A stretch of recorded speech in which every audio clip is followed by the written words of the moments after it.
को नमन करता हूं, जिन्होंने अपने कर्तव्यों को सर्वोच्च प्राथमिकता दी और भारत को उसके अधिकार दिलाए। आजादी के इन 75 वर्षों में देश की विकास यात्रा में अपना योगदान देने वाले सभी महानुभावों का भी मैं श्रद्धापूर्वक स्मरण करता हूं। अमृत महोत्सव के इस कालखंड में देश की महान विभूतियों से जुड़े विशेष अवसर भी सभी देशवासियों को प्रेरणा दे रहे हैं। गुरु तेग बहादुर जी का 400वां प्रकाश वर्ष पर्व, श्री अरविंदो की 150वीं जन्म जयंती, V.O. चिदम्बरम पिल्लई का 150वां जन्म वर्ष और नेताजी सुभाष चंद्र बोस की 125वीं जन्म जयंती जैसे पूर्ण अवसरों को मेरी सरकार पूरी भव्यता के साथ मना रही है। सरकार ने इस वर्ष से गणतंत्र दिवस समारोह को नेताजी की जयंती पर 23 जनवरी से ही मनाने की शुरुआत की है।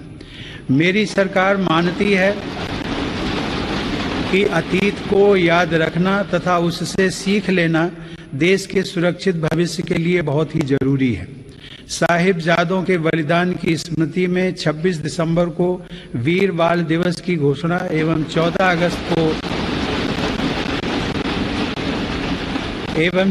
अगस्त को विभाजन विभीषिका स्मृति दिवस इसी सोच का परिचायक है। सरकार ने भगवान बिरसा मुंडा को श्रद्धांजलि स्वरूप उनके जन्म दिवस 15 नवंबर को जनजातीय गौरव दिवस के रूप में मनाने का भी निर्णय लिया। माननीय सदस्यगण, आजादी का अमृत महोत्सव हम सभी भारतीयों के लिए अगले 25 वर्षों के संकल्पों को आकार देने का पवित्र अवसर है। मेरी सरकार सबका साथ, सबका विकास, सबका विश्वास और सबका प्रयास के मंत्र पर चलते हुए अगले 25 वर्षों के लिए मजबूत बुनियाद पर तेजी से काम कर रही है। इस बुनियाद का सबसे महत्वपूर्ण संकल्प एक सर्वसमावेशी, सर्वहितकारी, सशक्त भारत का निर्माण और देश की आत्मनिर्भरता है। कोरोना के इस कठिन समय की चुनौतियों ने देशवासियों को अपने लक्ष्यों को जल्द से जल्द प्राप्त करने के लिए प्रेरित किया है। माननीय सदस्यगण, कोरोना महामारी ने पूरी दुनिया को प्रभावित किया है और भारत में भी हमारे बहुत से अपनों को हमसे छीना है। इन परिस्थितियों में केंद्र से लेकर राज्यों तक हमारी सभी सरकारों, स्थानीय शासन और प्रशासन, हमारे डॉक्टर्स, नर्सेज और हेल्थ वर्कर्स, हमारे वैज्ञानिकों और उद्यमियों सभी ने एक टीम के रूप में काम किया है। सरकार और नागरिकों के बीच यह परस्पर विश्वास, समन्वय और सहयोग लोकतंत्र की ताकत का अभूतपूर्व उदाहरण है। इसके लिए मैं देश के प्रत्येक हेल्थ और फ्रंट लाइन वर्कर का, हर देशवासी का अभिनंदन करता हूं। कोविड-19 के खिलाफ इस लड़ाई में भारत के सामर्थ्य का प्रमाण कोविड वैक्सीनेशन प्रोग्राम में नजर आया है। हमने एक साल से भी कम समय में 150 करोड़ से भी ज्यादा वैक्सीन डोज लगाने का रिकॉर्ड पार किया। आज हम पूरी दुनिया में सबसे ज्यादा वैक्सीन डोज देने वाले अग्रणी देशों में से एक हैं। इस अभियान की सफलता ने देश को एक ऐसा रक्षा कवच दिया है जिससे हमारे नागरिकों की सुरक्षा भी बढ़ी है और उनका मनोबल भी बढ़ा है।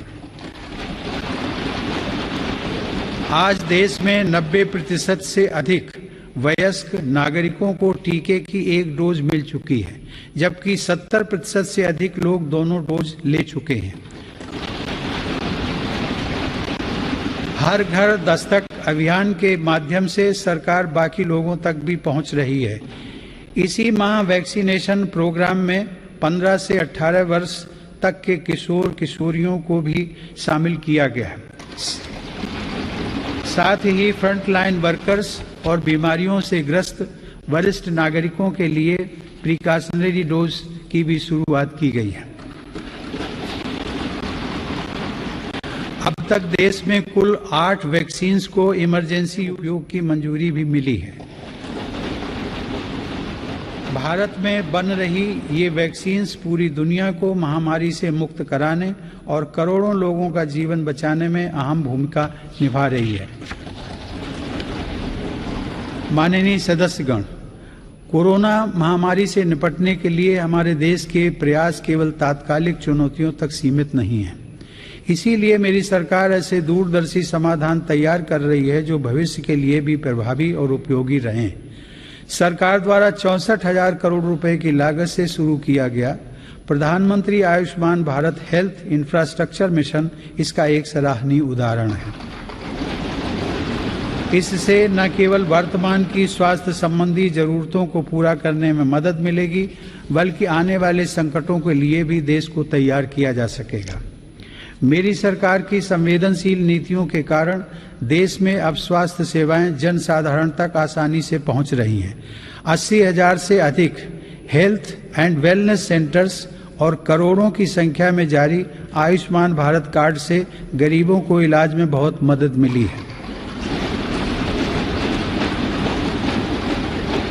सरकार ने 8,000 से अधिक जन औषधि केंद्रों के माध्यम से कम कीमत पर दवाइयां उपलब्ध कराकर इलाज पर होने वाले खर्च को कम किया है। सुलभ और सुगम स्वास्थ्य सेवाओं के लिए उठाया गया आयुष्मान भारत डिजिटल मिशन भी एक बड़ा कदम है। माननीय सदस्यगण, कोरोना काल में भारतीय फार्मा सेक्टर ने भी अपनी श्रेष्ठता को साबित किया है। वर्तमान समय में भारतीय फार्मा कंपनियों के उत्पाद 180 से ज्यादा देशों में पहुंच रहे हैं। लेकिन इस क्षेत्र में भारत के लिए संभावनाएं कहीं अधिक व्यापक हैं। फार्मा इंडस्ट्री के लिए मेरी सरकार द्वारा घोषित PLI स्कीम से इन संभावनाओं को विस्तार मिलेगा और रिसर्च को भी गति मिलेगी। सरकार द्वारा किए गए प्रयासों के परिणाम स्वरूप योग, आयुर्वेद एवं पारंपरिक चिकित्सा पद्धतियों की लोकप्रियता लगातार बढ़ रही है। वर्ष 2014 में देश से 6,600 करोड़ रुपए के आयुष उत्पादों का निर्यात होता था, जो आज बढ़कर 11,000 करोड़ रुपए से अधिक हो गया है। दुनिया के सबसे पहले WHO global centre of traditional medicine की स्थापना भी भारत में होने जा रही है। माननीय सदस्यगण, हमारे संविधान के मुख्य शिल्पी बाबा साहब डॉक्टर भीमराव अंबेडकर ने कहा था कि मेरा आदर्श एक ऐसा समाज होगा जो स्वाधीनता, समानता और भाईचारे पर आधारित हो। प्रजातंत्र सरकार का एक स्वरूप मात्र नहीं है। प्रजातंत्र का मूल है अपने साथियों के प्रति आदर और सम्मान की भावना। बाबा साहब के इन आदर्शों को मेरी सरकार अपने लिए ध्येय वाक्य मानती है। मेरी सरकार की आस्था अंत्योदय के मूल मंत्र में है, जिसमें सामाजिक न्याय भी हो, समानता भी हो, सम्मान भी हो और समान अवसर भी हो। इसीलिए आज सरकार की नीतियों में गांव, गरीब, पिछड़े, अनुसूचित जाति एवं जनजातियों को सर्वोच्च प्राथमिकता दी जा रही है। हाल के वर्षों में पद्म पुरस्कारों के चयन में भारत की यह भावना भली भांति झलकती है। विविधता से भरे भारत में देश के कोने कोने में समर्पित जीवन जीने वाले लोग राष्ट्र सेवा में जुटे हुए हैं। उनमें भारत की शक्ति के दर्शन होते हैं। माननीय सदस्यगण, कोरोना के इस महासंकट में हमने बड़े बड़े देशों में खाद्यान्न की कमी और भूख की परेशानी देखी है, लेकिन मेरी संवेदनशील सरकार ने इस बात का पूरा प्रयास किया कि 100 साल के इस सबसे बड़े संकट में कोई गरीब भूखा ना रहे। प्रधानमंत्री गरीब कल्याण अन्न योजना के अंतर्गत मेरी सरकार सभी गरीबों को हर महीने मुफ्त राशन दे रही है। 80 करोड़ लाभार्थियों को 19 महीनों से खाद्यान्न वितरित करने हेतु 2,60,000 करोड़ रुपए के खर्च के साथ भारत में आज दुनिया का सबसे बड़ा फूड डिस्ट्रीब्यूशन प्रोग्राम चलाया जा रहा है। वर्तमान परिस्थितियों को देखते हुए पूरी संवेदनशीलता के साथ मेरी सरकार ने इस योजना को मार्च 2022 तक बढ़ा दिया है। कोरोना काल में गरीब के स्वाभिमान और उसके रोजगार की रक्षा करने के लिए सरकार प्रधानमंत्री स्वनिधि योजना भी चला रही है। यह योजना हमारे रेहड़ी पटरी वाले भाइयों बहनों के लिए बहुत सहायक सिद्ध हो रही है। इस योजना के तहत अब तक 28 लाख रेहड़ी पटरी वालों को 2900 करोड़ रुपए से ज्यादा की धनराशि जारी की गई। सरकार अब इन स्ट्रीट वेंडर्स को ऑनलाइन फूड डिलीवरी करने वाली कंपनियों के साथ भी जोड़ रही है। श्रमिकों के हितों की रक्षा के लिए सरकार ने ई श्रम पोर्टल भी शुरू किया है, जिससे अब तक 23 करोड़ से अधिक श्रमिक जुड़ चुके हैं। जनधन आधार मोबाइल अर्थात जैम ट्रिनिटी को मेरी सरकार ने जिस तरह नागरिक सशक्तिकरण से जोड़ा है, उसका प्रभाव भी हम लगातार देख रहे हैं। 44 करोड़ से अधिक गरीब देशवासियों के बैंकिंग सिस्टम से जुड़ने के कारण महामारी के दौरान करोड़ों लाभार्थियों को सीधे कैश ट्रांसफर का लाभ मिला है। डिजिटल इंडिया और डिजिटल इकोनॉमी के बढ़ते प्रसार के संदर्भ में देश के यूपीआई प्लेटफॉर्म की सफलता के लिए भी मैं सरकार के विजन की प्रशंसा करूंगा। दिसंबर 2021 में देश में 8 लाख करोड़ रुपए से ज्यादा का लेन देन यूपीआई के माध्यम से हुआ है। यह इस बात का उदाहरण है कि हमारे देश में जन सामान्य द्वारा बदलाव और तकनीक को बहुत तेजी से अपनाया जा रहा है। माननीय सदस्यगण, मेरी सरकार मूलभूत सुविधाओं को गरीब के सशक्तिकरण और गरीब की गरिमा बढ़ाने का माध्यम मानती है। पिछले वर्षों के अनवरत प्रयासों से प्रधानमंत्री आवास योजना में अब तक 2 करोड़ से अधिक पक्के घर गरीबों को मिल चुके हैं। प्रधानमंत्री आवास योजना ग्रामीण के तहत गत 3 वर्षों में करीब 1.5 लाख करोड़ रुपए की लागत से 1 करोड़ 17 लाख घर स्वीकृत किए गए हैं। हर घर जल पहुंचाने के उद्देश्य से शुरू किए गए जल जीवन मिशन ने लोगों के जीवन में बड़ा बदलाव लाना शुरू कर दिया है। महामारी की बाधाओं के बावजूद करीब 6 करोड़ ग्रामीण घरों को पेयजल के कनेक्शन से जोड़ा गया है। इसका बहुत बड़ा लाभ हमारे गांव की महिलाओं, बहनों, बेटियों को हुआ है।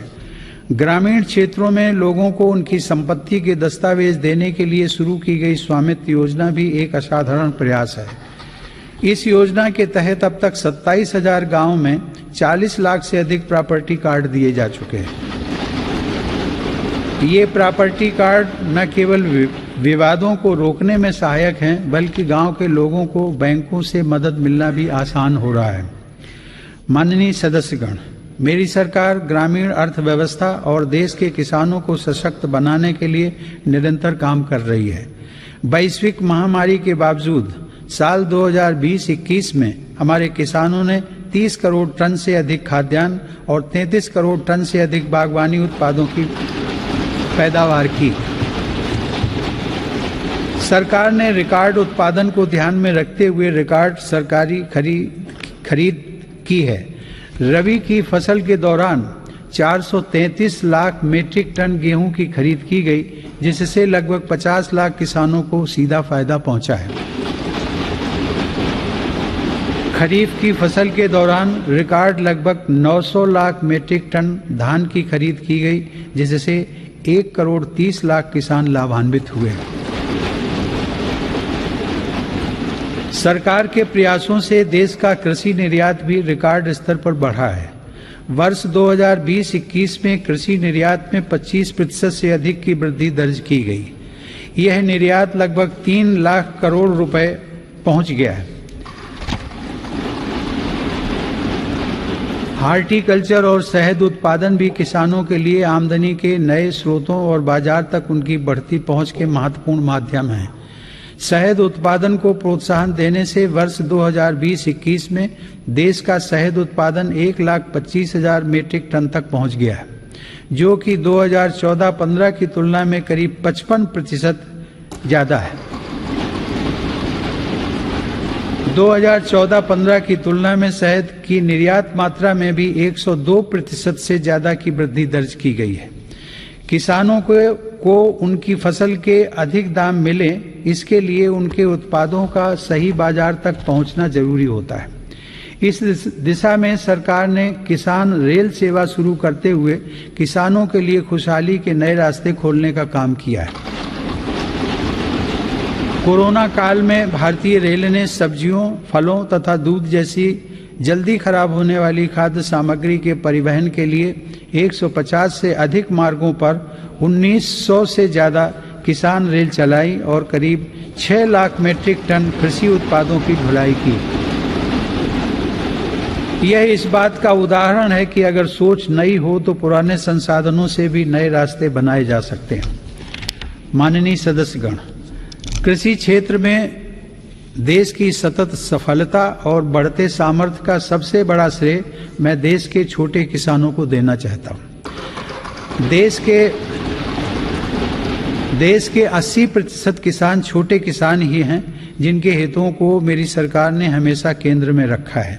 प्रधानमंत्री किसान सम्मान निधि के माध्यम से 11 करोड़ से अधिक किसान परिवारों को 1,80,000 करोड़ रुपए दिए गए हैं। इस निवेश से कृषि क्षेत्र में आज बड़े बदलाव दिखाई दे रहे हैं। फसल बीमा योजना में नए बदलावों का लाभ भी देश के छोटे किसानों को हुआ है। इन बदलावों के बाद से अब तक 8 करोड़ से अधिक किसानों को मुआवजा के तौर पर 1 लाख करोड़ रुपए से ज्यादा की राशि दी जा चुकी है। खेतों के नजदीक जरूरी इंफ्रास्ट्रक्चर को विकसित करने के लिए भी मेरी सरकार अभूतपूर्व स्तर पर निवेश कर रही है। 1 लाख करोड़ रुपए के कृषि इंफ्रास्ट्रक्चर फंड के अंतर्गत हजारों परियोजनाओं को मंजूरी दी गई है। मेरी सरकार ने खाद्य तेल में आत्मनिर्भरता को ध्यान में रखते हुए 11,000 करोड़ रुपए की लागत से national mission on edible oils, oil palm की शुरुआत भी की है।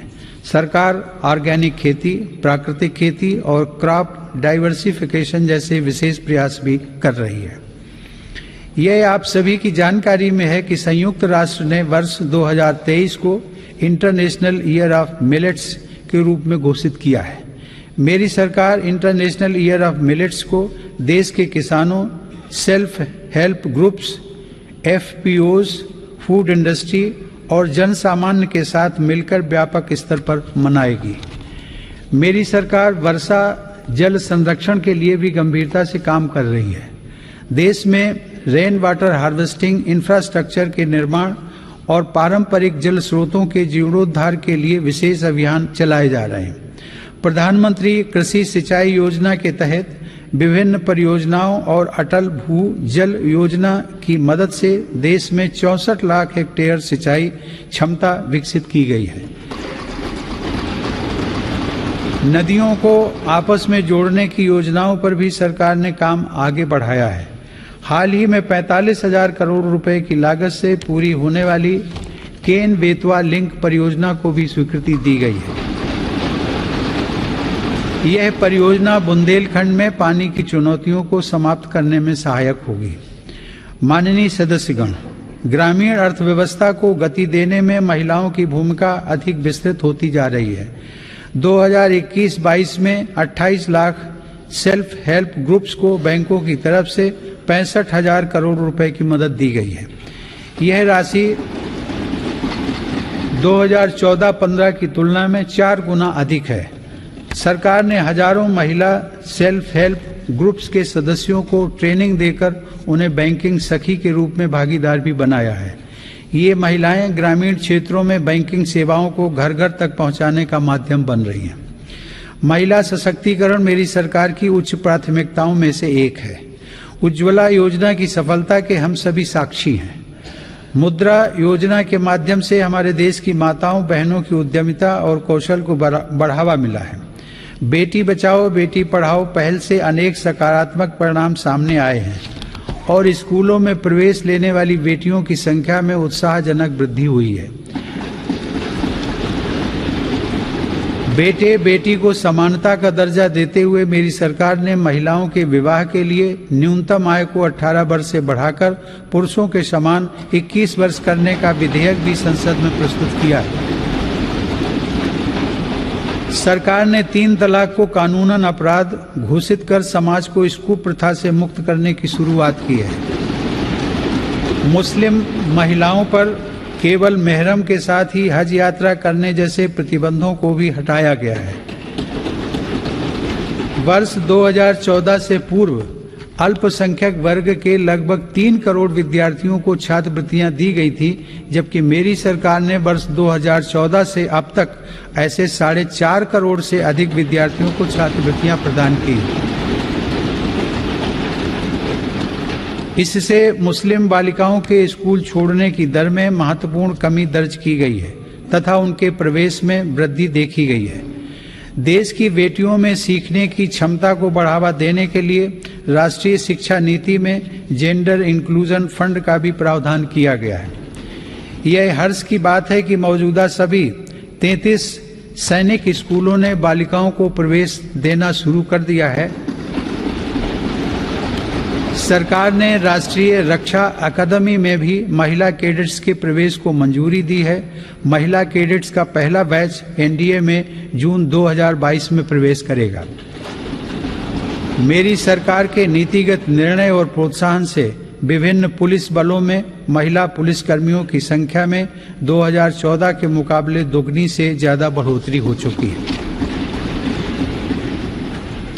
माननीय सदस्यगण, महान संत तिरुवल्लुवर ने कहा था, कक्कर्क कसड्डर कर्प वई कट्रपिन निकर्क अद्दकर्क तगा।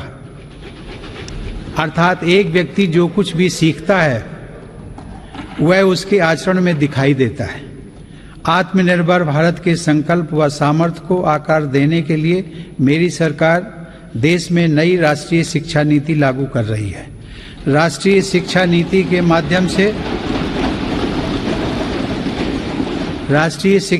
के माध्यम से स्थानीय भाषाओं को भी प्रोत्साहित किया जा रहा है। स्नातक पाठ्यक्रमों की महत्वपूर्ण प्रवेश परीक्षाएं भारतीय भाषाओं में भी संचालित करने पर जोर दिया जा रहा है। इस वर्ष 10 राज्यों के 19 इंजीनियरिंग कॉलेजों में 6 भारतीय भाषाओं में पढ़ाई शुरू हो रही है। स्किल इंडिया मिशन के तहत आईटीआई, जन शिक्षण संस्थान और प्रधानमंत्री कौशल केंद्रों के जरिए पूरे देश में 2.25 करोड़ से अधिक युवाओं का कौशल विकास हुआ है। स्किल को उच्च शिक्षा के साथ जोड़ने के लिए यूजीसी के नियमों में कई बदलाव भी किए गए हैं।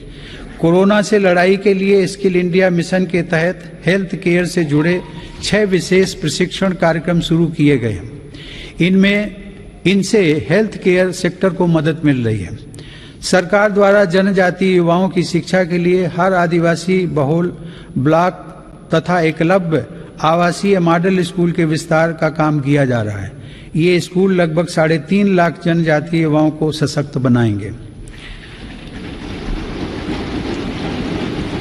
माननीय सदस्यगण, टोक्यो ओलंपिक के दौरान हम सभी ने भारत की युवा शक्ति की क्षमताओं को देखा है। इस अंतर्राष्ट्रीय प्रतिस्पर्धा में अब तक का बेहतरीन प्रदर्शन करते हुए भारत ने 7 मेडल जीते। टोक्यो पैरा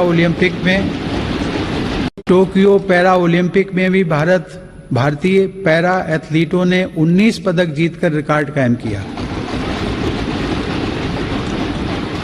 ओलंपिक प्रतिस्पर्धाओं तथा खेलकूद में भारत की उपस्थिति मजबूत करने के लिए केंद्र सरकार राज्य सरकारों के साथ मिलकर देश में सैकड़ों खेलो इंडिया केंद्र स्थापित कर रही है। पैरा स्पोर्ट्स में दिव्यांग युवाओं को ट्रेनिंग देने के लिए सरकार ने ग्वालियर में आधुनिक सुविधाओं से युक्त सेंटर फॉर डिसेबिलिटी स्पोर्ट्स की स्थापना भी की है। माननीय सदस्यगण, दिव्यांग जनों के लिए सुगमता, समानता और सम्मानपूर्ण जीवन के अवसर प्रदान करना एक समाज के रूप में हमारी सामूहिक जिम्मेदारी है। इस दिशा में आज सुगम्य भारत अभियान हमारी राष्ट्रीय संवेदना का परिचय दे रहा है। दिव्यांग जनों का जीवन बदलने के लिए देश में निःशुल्क सहायक उपकरणों से लेकर कॉकलियर इम्प्लांट सर्जरी जैसे प्रोग्राम चलाए जा रहे हैं। इन कार्यक्रमों के अंतर्गत अब तक 25 लाख से अधिक दिव्यांग व्यक्तियों को सहायता उपकरण उपलब्ध करवाए गए हैं और करीब 4000 सफल कॉकलियर इम्प्लांट किए गए हैं। इन्हीं प्रयासों को आगे बढ़ाते हुए सरकार ने मध्य प्रदेश में national institute of mental health rehabilitation की स्थापना भी की है। दिव्यांग युवाओं के भविष्य के लिए 10,000 शब्दों की इंडियन साइन लैंग्वेज डिक्शनरी भी बनाई गई है। माननीय सदस्यगण, हमारा स्टार्टअप इकोसिस्टम हमारे युवाओं के नेतृत्व में तेजी से आकार ले रही अनंत नई संभावनाओं का उदाहरण है। वर्ष 2016 से हमारे देश में 56 अलग अलग सेक्टर्स में 60,000 नए स्टार्टअप्स बने हैं। इन स्टार्टअप्स के जरिए 6 लाख से अधिक रोजगारों का सृजन हुआ है। वर्ष 2021 में कोरोना काल में भारत में 40 से अधिक यूनिकॉर्न स्टार्टअप अस्तित्व में आए, जिनमें से प्रत्येक का मूल्य 7,400 करोड़ रुपए से अधिक आंका गया है। मेरी सरकार की नीतियों की वजह से आज भारत उन देशों में है जहां इंटरनेट की कीमत सबसे कम है तथा स्मार्टफोन की कीमत भी सबसे कम है। इसका बहुत बड़ा लाभ भारत की नौजवान पीढ़ी को मिल रहा है। भारत 5G मोबाइल कनेक्टिविटी पर भी तेजी से काम कर रहा है, जिससे अनेक नई संभावनाओं के द्वार खुलेंगे। सेमीकंडक्टर को लेकर भारत के प्रयासों का बहुत बड़ा लाभ हमारे स्टार्टअप इकोसिस्टम को होगा। भारत के युवाओं को तेजी से बदलती टेक्नोलॉजी का लाभ मिले, इसके लिए भी सरकार ने अनेक नीतिगत निर्णय लिए हैं। कई नए सेक्टरों में प्रवेश के द्वार खोले। सरकार ने startups intellectual property protection programme के माध्यम से पेटेंट और ट्रेडमार्क से जुड़ी प्रक्रियाओं को आसान बनाया है, उन्हें नई गति दी है। इसी का परिणाम है कि इस वित्त वर्ष में पेटेंट के लिए लगभग 6,000 और ट्रेडमार्क के लिए 20,000 से ज़्यादा आवेदन किए गए। माननीय सदस्यगण, मेरी सरकार के निरंतर प्रयासों से भारत एक बार फिर विश्व की सर्वाधिक तेजी से विकसित हो रही अर्थव्यवस्थाओं में से एक बन गया है।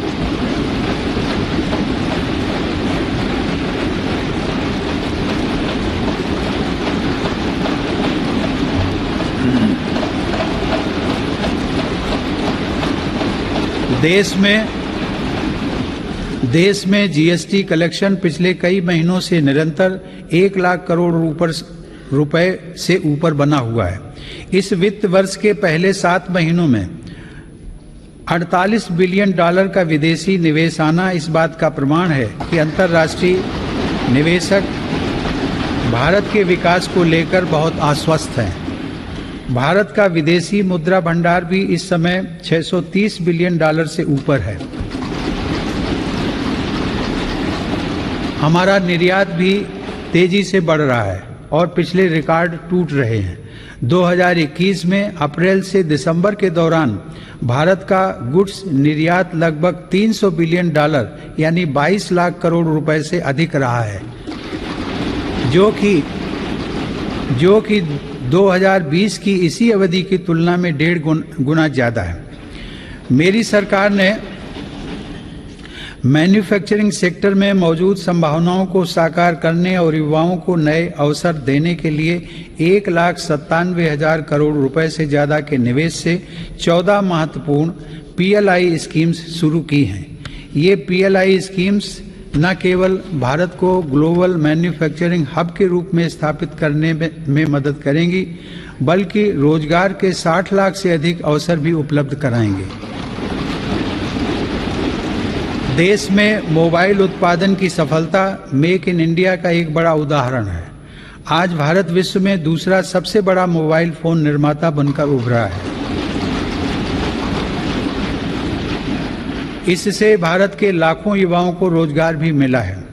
हमारा देश इलेक्ट्रॉनिक और टेक्नोलॉजी हार्डवेयर के क्षेत्र में ग्लोबल लीडर बने, इसके लिए सरकार ने सिलिकॉन और compound semiconductor fabrication, display, FAB, chip design और इनसे जुड़े वेंचर्स के लिए हाल ही में 76,000 करोड़ रुपए का पैकेज भी घोषित किया है।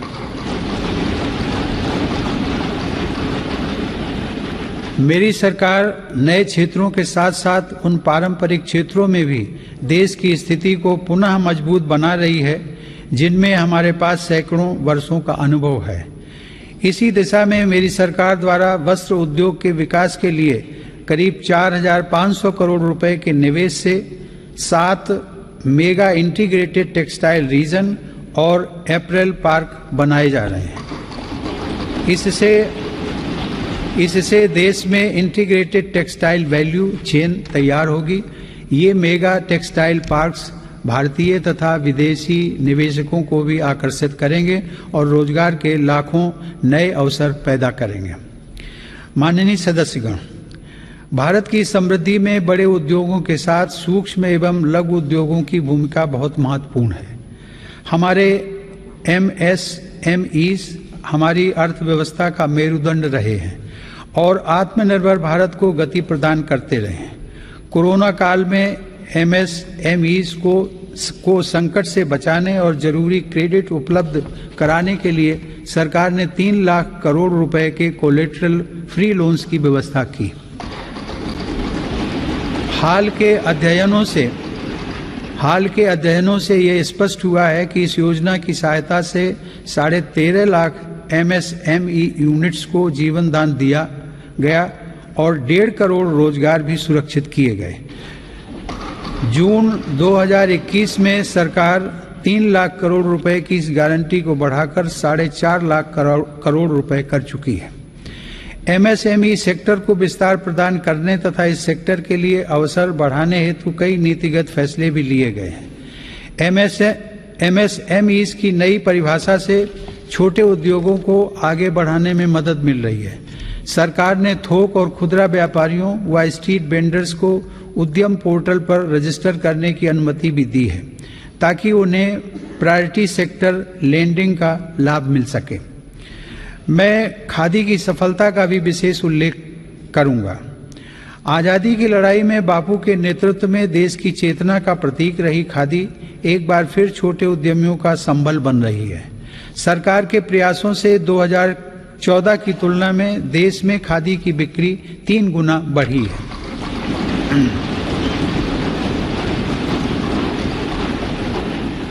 माननीय सदस्यगण, किसी भी देश के विकास का आधार वहां का इंफ्रास्ट्रक्चर होता है। मेरी सरकार की दृष्टि में इंफ्रास्ट्रक्चर सामाजिक असमानता को पाटने वाला सेतु भी है। इंफ्रास्ट्रक्चर पर होने वाले निवेश से न केवल लाखों नए रोजगार पैदा होते हैं बल्कि इसका एक गुणात्मक प्रभाव भी होता है। इससे व्यापार करना सुगम होता है, परिवहन की गति बढ़ती है और हर सेक्टर में आर्थिक गतिविधियों में वृद्धि होती है। मेरी सरकार ने इंफ्रास्ट्रक्चर विकास के कार्यों को और अधिक गति प्रदान करने के लिए अलग अलग मंत्रालयों के कामकाज को प्रधानमंत्री गति शक्ति राष्ट्रीय मास्टर प्लान के रूप में एक साथ जोड़ा है। यह प्लान भारत में मल्टी मॉडल ट्रांसपोर्ट के एक नए युग का प्रारंभ करने जा रहा है। भविष्य के भारत में रेलवेज, हाईवेज और एयरवेज अलग अलग और अलग थलग इंफ्रास्ट्रक्चर नहीं होंगे बल्कि एक देश के एकजुट संसाधन के तौर पर काम करेंगे। ग्रामीण क्षेत्रों में सड़कों, संसाधनों और इंफ्रास्ट्रक्चर के निर्माण से देश की उन संभावनाओं को उड़ान मिल रही है जो दशकों से उपेक्षित पड़ी थी। प्रधानमंत्री ग्राम सड़क योजना की उपलब्धियां गर्व करने योग्य हैं। वर्ष 2020-21 में ग्रामीण इलाकों में 100 किलोमीटर प्रतिदिन से अधिक की रफ्तार से 36,500 किलोमीटर सड़कें बनाई गई हैं और हजारों रिहायशी क्षेत्रों को ऑल वेदर रोड कनेक्टिविटी से जोड़ा गया है। आज देश के नेशनल हाईवेज भी पूरब से पश्चिम और उत्तर से दक्षिण पूरे देश को एक साथ जोड़ रहे हैं। मार्च 2014 में हमारे देश में राष्ट्रीय राजमार्गों की कुल लंबाई 90,000 किलोमीटर थी, जबकि आज उनकी लंबाई बढ़कर 1,40,000 किलोमीटर से अधिक हो गई है। भारतमाला परियोजना के अंतर्गत लगभग 6 लाख करोड़ रुपए की लागत से 20,000 किलोमीटर से अधिक लंबाई के राजमार्गों पर काम किया जा रहा है। इनमें 23 ग्रीन एक्सप्रेसवेज और ग्रीन फील्ड कॉरिडोर्स का विकास भी शामिल है। दिल्ली मुंबई एक्सप्रेस वे भी पूरा होने के करीब है, जो कि भारत का सबसे लंबा और सबसे तेज एक्सप्रेस वे होगा। मेरी सरकार को पंढरपुर तीर्थ को जोड़ने वाले संत ज्ञानेश्वर मार्ग और संत तुकाराम पालकी मार्ग के चौड़ीकरण का काम शुरू करने का सौभाग्य भी मिला है। देश में आधुनिक इंफ्रास्ट्रक्चर के विकास से आज जहां एक ओर विकास के नए रास्ते खुल रहे हैं, तो वहीं दूसरी ओर इससे देश की सुरक्षा को भी नई ताकत मिल रही है। बॉर्डर रोड्स ऑर्गेनाइजेशन (BRO) ने लद्दाख में उमलिंग ला दर्रा पर 19,000 फीट की ऊंचाई पर विश्व की सबसे ऊंची परिवहन योग्य सड़क का निर्माण किया है। लद्दाख के देमचोक, उत्तराखंड के जोलिंगकोंग और अरुणाचल प्रदेश के हुरी जैसे सर्वाधिक दूरस्थ गांवों को भी आधुनिक सड़कों से जोड़ा गया है। मेरी सरकार भारतीय रेलवे का भी तेज गति से आधुनिकीकरण कर रही है। नई वंदे भारत ट्रेनें तथा नए विस्टाडोम कोच भारतीय रेल की आभा में वृद्धि कर रहे हैं। बीते 7 वर्षों में 24,000 किलोमीटर रेलवे रूट का विद्युतीकरण हुआ है। नई रेलवे लाइंस बिछाने और दोहरीकरण का काम भी तेज गति से जारी है। गुजरात में गांधीनगर रेलवे स्टेशन और मध्य प्रदेश में रानी कमलापति रेलवे स्टेशन आज आधुनिक भारत की नई तस्वीर के रूप में सामने आए हैं। कश्मीर में चिनाब नदी पर निर्मित हो रहा रेलवे आर्च ब्रिज आकर्षण का केंद्र बन रहा है। मेरी सरकार ने गरीब और मध्यम वर्ग का जीवन आसान बनाने के लिए पब्लिक ट्रांसपोर्ट की सुविधा बढ़ाने में भी असाधारण काम किया है। देश में 11 नई मेट्रो लाइंस पर सेवाएं शुरू की गई हैं, जिनका लाभ 8 राज्यों में लाखों लोगों को हर दिन मिल रहा है। भारत आज दुनिया के 4 सबसे बड़े ड्राइवरलेस ट्रेन नेटवर्क वाले देशों में भी शामिल हो गया है। हमने देश में इंडिजिनस ऑटोमेटिक ट्रेन सिस्टम भी विकसित किया है, जो कि मेक इन इंडिया की बढ़ती क्षमता का प्रतीक है। सरकार ने देश में 21 ग्रीन फील्ड एयरपोर्ट्स के निर्माण के लिए भी मंजूरी दी है। इनमें से देश का सबसे बड़ा एयरपोर्ट उत्तर प्रदेश के गौतम बुद्ध नगर जिले में बन रहा है। देश के महत्वपूर्ण कारोबारी क्षेत्रों को बंदरगाहों से जोड़ने के लिए सागरमाला कार्यक्रम के अंतर्गत 80 से अधिक कनेक्टिविटी परियोजनाओं पर भी काम हो रहा है। अब तक 24 राज्यों में 5 मौजूदा राष्ट्रीय जलमार्गों और 106 नए जलमार्गों सहित कुल 111 जलमार्गों को राष्ट्रीय जलमार्ग घोषित किया गया है। इनमें से 23 जलमार्गों के जरिए माल परिवहन भी हो सकेगा। आधुनिक इंफ्रास्ट्रक्चर की दिशा में सरकार द्वारा 27,000 सर्किट किलोमीटर से ज्यादा ट्रांसमिशन लाइंस भी बिछाई गई हैं।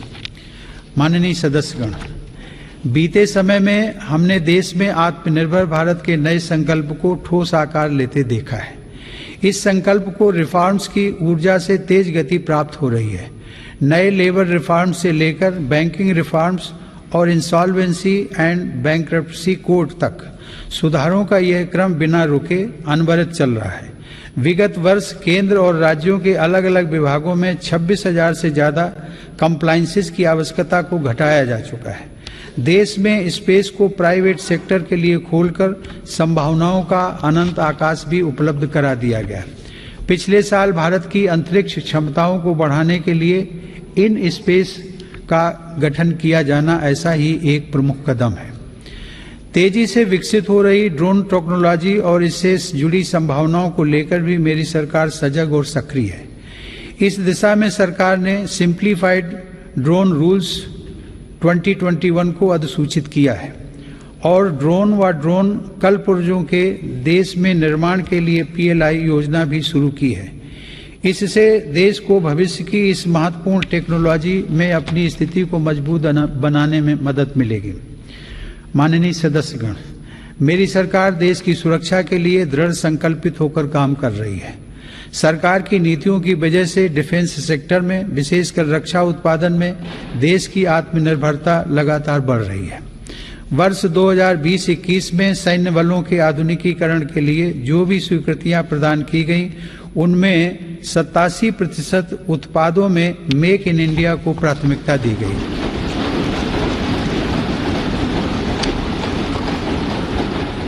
इसी प्रकार 2020-21 में 98% उपकरणों से जुड़े अनुबंधों में मेक इन इंडिया को प्राथमिकता दी गई है।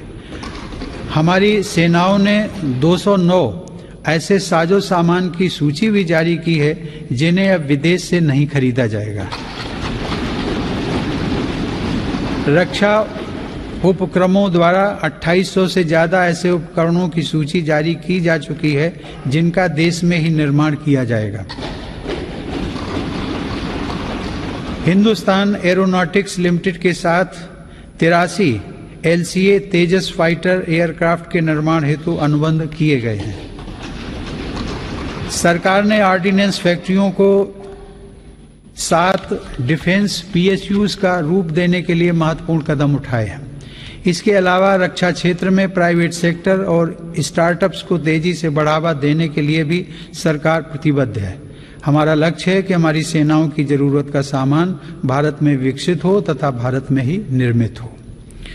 माननीय सदस्यगण, तेजी से उभरते वैश्विक परिवेश में भारत ने अपने राजनयिक संबंधों को बेहतर बनाते हुए अपनी स्थिति को मजबूत किया है। अगस्त 2021 में भारत ने संयुक्त राष्ट्र सुरक्षा परिषद की अध्यक्षता की और इस दौरान कई अभूतपूर्व निर्णय लिए गए।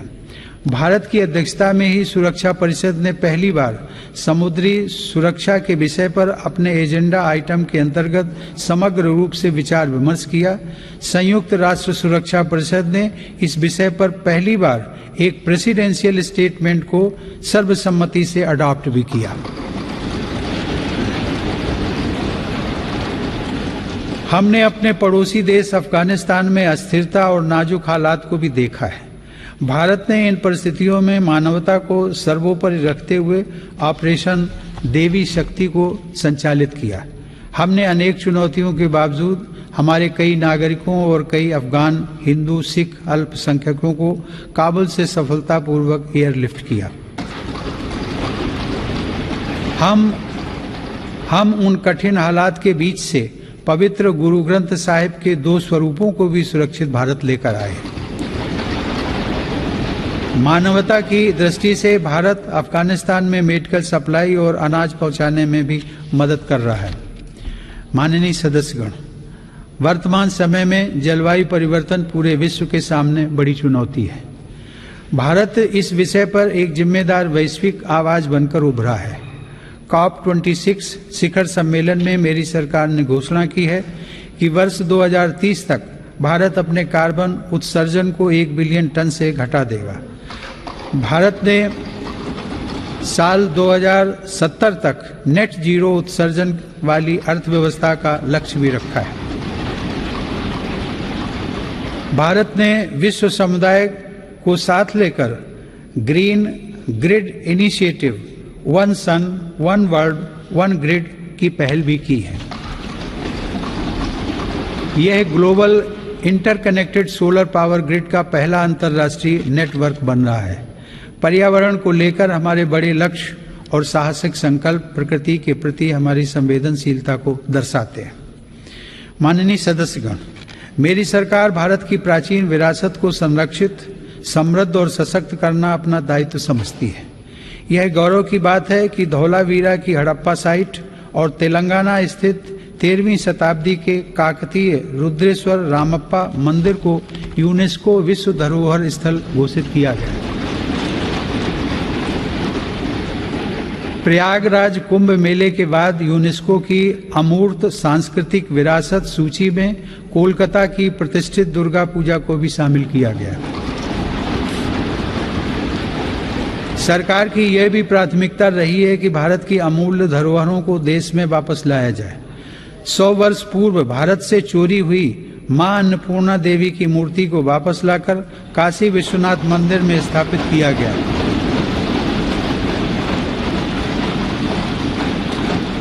दुनिया के अलग अलग देशों से ऐसी ही कई ऐतिहासिक धरोहरें आज भारत में वापस लाई जा रही हैं। हम सब जानते हैं कि विरासत और पर्यटन का एक दूसरे से गहरा नाता है। इसीलिए आज एक और भारत की आध्यात्मिक विरासत को फिर से जीवंत किया जा रहा है, तो साथ ही तीर्थयात्रियों और पर्यटकों के लिए आधुनिक सुविधाएं और इंफ्रास्ट्रक्चर का विकास भी हो रहा है। मेरी सरकार की स्वदेश दर्शन एवं प्रसाद योजनाएं इसमें बड़ी भूमिका निभा रही हैं। गोवा के 60वें मुक्ति दिवस के अवसर पर फोर्ट अगुआडा जेल परिसर में स्मारक का जीर्णोद्धार करके उसका उद्घाटन किया गया है। यह गोवा मुक्ति संग्राम के सेनानियों के अविस्मरणीय संघर्षों का स्मारक है। माननीय सदस्यगण, आजादी के अमृत काल में एक भारत श्रेष्ठ भारत के हमारे संकल्प के आधार पर आज लोकतांत्रिक मूल्यों के साथ विकास के नए अध्याय लिखे जा रहे हैं। जो राज्य और क्षेत्र उपेक्षित छूट गए थे, आज देश उनके लिए विशेष प्रयास कर रहा है। जम्मू कश्मीर और लद्दाख क्षेत्र में विकास के नए युग का आरंभ इसका एक बड़ा उदाहरण है। मेरी सरकार ने जम्मू कश्मीर के औद्योगिक विकास के लिए लगभग 28,000 करोड़ रुपए की लागत से नई सेंट्रल सेक्टर स्कीम शुरू की है। पिछले वर्ष काजीगुंड बनिहाल सुरंग को भी यातायात के लिए खोल दिया गया है। श्रीनगर से शारजाह तक की अंतर्राष्ट्रीय उड़ानें भी शुरू हो गई हैं। जम्मू कश्मीर के लोगों को शिक्षा, स्वास्थ्य और रोजगार के बेहतर अवसर प्रदान करने के लिए अनेक महत्वपूर्ण कदम उठाए गए हैं। इस समय वहां 7 मेडिकल कॉलेजों के अलावा 2 एम्स का कार्य प्रगति पर है, जिनमें से एक एम्स जम्मू में और एक कश्मीर में है। IIT जम्मू और IIM जम्मू का निर्माण कार्य भी तेजी से चल रहा है। लद्दाख संघ राज्य क्षेत्र में इंफ्रास्ट्रक्चर और आर्थिक विकास को तेजी से आगे बढ़ाने के लिए सिंधु इंफ्रास्ट्रक्चर डेवलपमेंट कॉरपोरेशन की स्थापना की गई है। लद्दाख की इस विकास यात्रा में एक और उपलब्धि सिंधु सेंट्रल यूनिवर्सिटी के रूप में जुड़ रही है। माननीय सदस्यगण, मेरी सरकार पूर्वोत्तर के सभी राज्यों अरुणाचल प्रदेश, असम, मणिपुर, मेघालय, मिजोरम, नागालैंड, सिक्किम और त्रिपुरा के सतत विकास के लिए प्रतिबद्ध है। इन राज्यों में हर स्तर पर बुनियादी और आर्थिक अवसरों का विकास किया जा रहा है। रेल और हवाई कनेक्टिविटी जैसी सुविधाओं का सपना पूर्वोत्तर के लोगों के लिए अब साकार हो रहा है। यह देश के लिए गर्व का विषय है कि पूर्वोत्तर राज्यों की सभी राजधानियां मेरी सरकार के प्रयास से अब रेलवे के नक्शे पर आ रही हैं।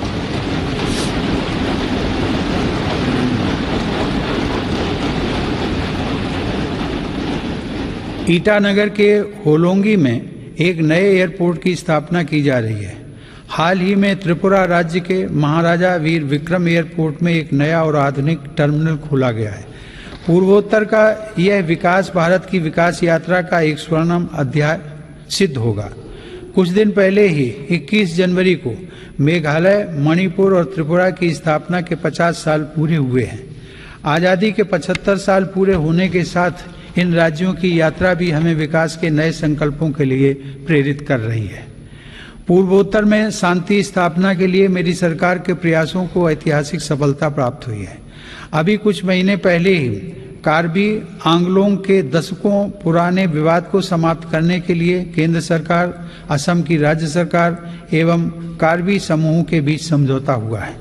इससे इस क्षेत्र में शांति और खुशहाली का एक नया अध्याय शुरू हुआ है। सरकार द्वारा किए गए प्रयासों से आज देश में नक्सल प्रभावित जिलों की संख्या भी 126 से घटकर 70 रह गई है। माननीय सदस्यगण, मेरी सरकार नागरिकों की जरूरतों के प्रति सरकारी विभागों को अधिक से अधिक जवाबदेह बनाने के लिए कृत संकल्प है। बकाया मामलों में निपटान हेतु तथा स्वच्छता के लिए भारत सरकार के प्रत्येक मंत्रालय में विशेष अभियान चलाया जा रहा है। मिशन कर्मयोगी के अंतर्गत सिविल सर्वेंट्स की क्षमता बढ़ाने के लिए सरकार ने कैपेसिटी बिल्डिंग कमीशन की स्थापना की है। मिशन कर्मयोगी सिविल सर्वेंट्स के कैरियर में भी सहायक होगा और राष्ट्र निर्माण की नई जिम्मेदारियों के लिए उन्हें तैयार भी करेगा। न्याय प्राप्ति को सरल और सुगम बनाने के लिए भी देश में कई महत्वपूर्ण कदम उठाए जा रहे हैं। टेली लॉ प्रोग्राम के माध्यम से मुकदमों से पहले सलाह देने के लिए एक प्लेटफॉर्म का गठन किया गया है। विवादों के निपटारे में गति लाने के लिए मेरी सरकार ने राज्यसभा में मध्यस्थता विधेयक 2021 पेश किया है। माननीय सदस्यगण, आज देश की उपलब्धियां और सफलताएं देश के सामर्थ्य और संभावनाओं के समान ही असीम हैं। ये उपलब्धियां किसी एक संस्था या प्रतिष्ठान की नहीं हैं, बल्कि देश के कोटि कोटि नागरिकों की है। इनमें करोड़ों देशवासियों का श्रम और पसीना लगा है। ये सभी उपलब्धियां हमारे महत्वाकांक्षी लक्ष्यों की लंबी यात्रा में एक तरह से मील का पत्थर है और आगे बढ़ने के लिए हमारी प्रेरणाएं भी हैं। वर्ष 2047 में देश अपनी आज़ादी की शताब्दी पूरी करेगा। उस समय के भव्य, आधुनिक और विकसित भारत के लिए हमें आज कड़ी मेहनत करनी है। हमें अपने परिश्रम को पराकाष्ठा तक लेकर जाना है और यह सुनिश्चित करना है कि अंततः इसके लाभकारी परिणाम निकले। इसमें हम सबकी भागीदारी है और समान भागीदारी है। कोरोना काल में आप सभी सांसदों ने जिस तरह अपनी जिम्मेदारियों का निर्वहन किया और सभी सावधानियों का पालन करते हुए दोनों सदन संचालित हुए, मैं उसके लिए आप सभी की सराहना करता हूं। आप सभी सांसदगण करोड़ों देशवासियों की आशाओं आकांक्षाओं के सारथी हैं। इसी भावना के साथ हमें आगे भी काम करते रहना है। मुझे पूरा विश्वास है कि हम सब मिलकर अपने महान भारतवर्ष को गौरव के शिखर तक लेकर जाएंगे। इसी भावना के साथ आप सभी का एक बार फिर से अभिनंदन। आप सभी का बहुत बहुत धन्यवाद। जय हिंद।